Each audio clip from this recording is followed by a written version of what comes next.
Tayo mga Pasifik ng ating duck. Ito, nagagambakan.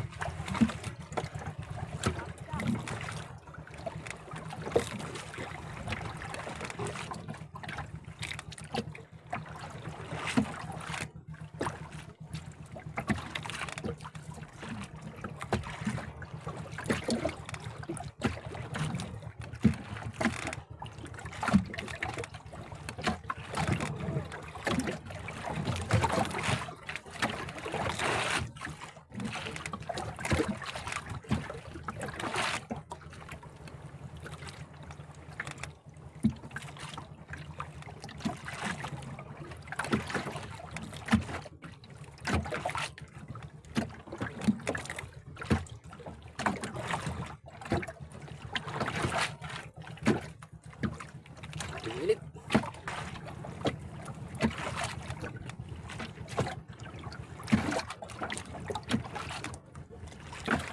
Ayan, natapos ating area mga Pasifik. At ito naman po kanyang pataw-pataw ang ating bibitawan para siya ay panod-anod lang. Ayun. Ito po yung nakarekta rito sa sa kanyang styrofoam. Ito po yung pataw-pataw niya. At ito yung ating pain mga Pasifik. Ayun, plastic lang po ito na yung plastic labo na kulay pink. Ginagayat lang po ito. Ayan. Saka po natin ito bibitawan mga Pasifik.